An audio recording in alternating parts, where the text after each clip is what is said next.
Hello everyone, welcome back to another video. Today is a really important video. It's titled, I Read the Princess Diaries in a Different Font. Let's talk about it. First things first, if you're new here and you enjoyed this video, consider commenting, subscribing, liking. It would help me a lot. If you're coming back, welcome. It's great to have you back again. So this series is a duology. It's got two books. It's got Tokyo Ever After and Tokyo Dreaming. Let's start with Tokyo Ever After. I loved this book, okay? Wow. I ended up rating it 5 stars because I couldn't get over how good it was. It's forbidden romance, it's bodyguards to lovers, it's haters to lovers, it's grumpy sunshine. Need I say more? So a brief summary of what the first book is about. So we have Izumi. Izumi is Japanese American. She lives with her mom in California. It's a really small town, so not much room for cultural diversity. So she doesn't feel like she belongs anywhere, and it's super hard for her to fit in. Izumi does not know her father. She's never met him. Her mom doesn't talk about him. She kind of coins him the sperm donor. So just that kind of paints a picture of how little she knows about her father's side of the family. But she does find a poem from him in a book in her mom's bathroom. And in her mind, she's like, if he's not important and her mom didn't even remember his name, why did she keep the poem? So with the help of her friends, Izumi finds out that her dad is the crown prince of Japan. And she's like, oh shit, I'm a princess? So this starts a really big adventure for her in trying to find herself. She just doesn't believe she's enough American or enough Japanese. And she doesn't know where she fits in. So it's really cute. It's amazing.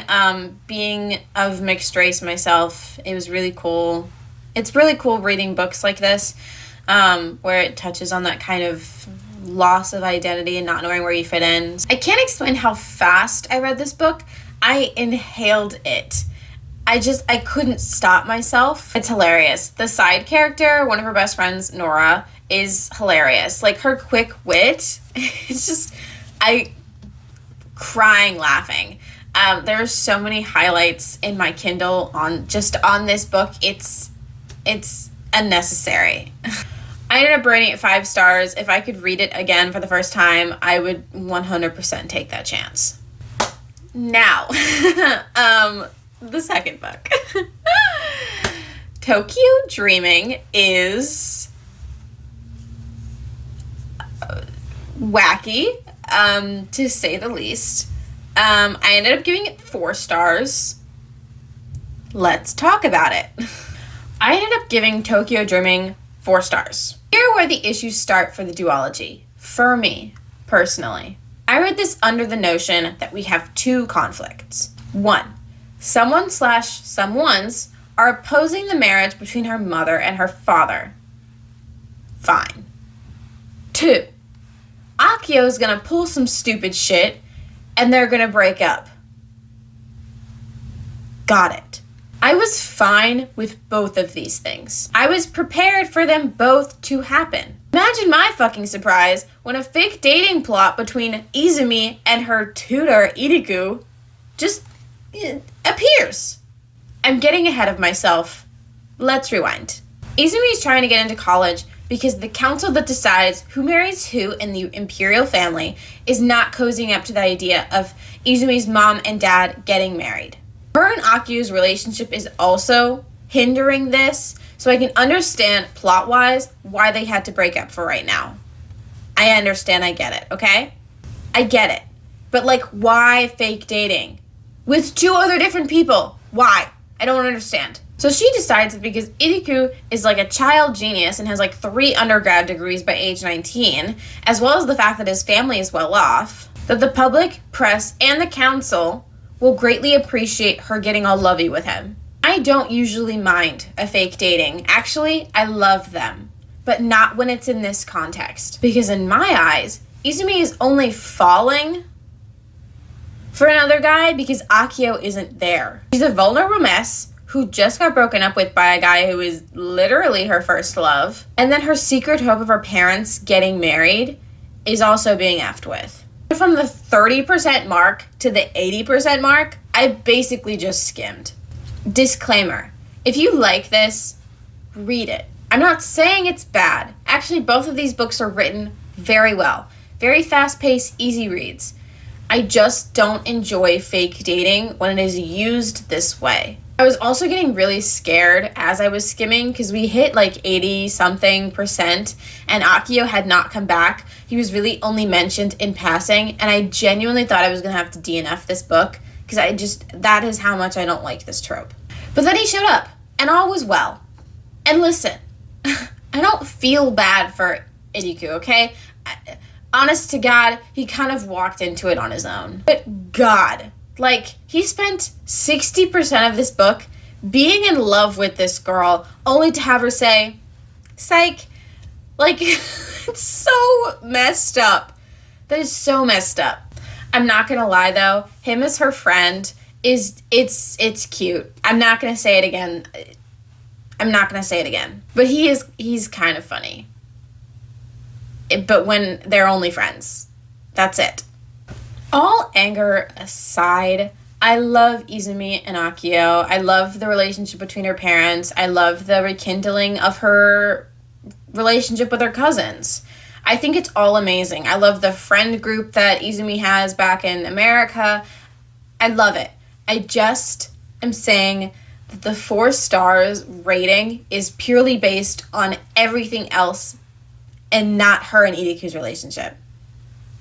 That's it. It's not even a relationship. They're, like, together for, like, not even 15 pages of the book. And then she's like, psych, I actually love Akio better, like, more than you. Then what was the point of the storyline? What was the point? Tell me. Because I want to know. If you had spent that 60% of the book talking to me about, like, how her friends are faring in college in America, or like the relationship between her and her cousins, which was super rocky, or like the relationship between her parents and them finally being able to be a family together. It's like, I would have much preferred that than this weird storyline of her falling in love with a guy again. It just doesn't make sense. It really doesn't. Considering that, like, she talks about him still constantly. It's like, you're just setting this next guy up to fail. And, like, I don't like the relationship, but I also feel really bad for him because he's, like, in love with her for most of the book. And then she's just like, yeah, you know what? I love him more. And it's like, yeah, we know. We Ben knew that. Honest to God, like, you didn't have to tell us. I don't mean to sound so angry. I was a little bit peeved when I was reading it, but all in all, I did enjoy the duology. I love the books. I love the Princess Diaries, and this is right up that same alley.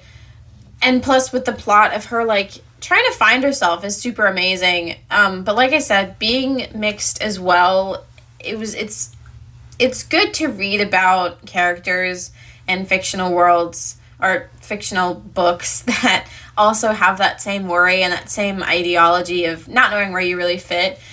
So I did enjoy that aspect. I just don't fully understand the direction we went in that second book.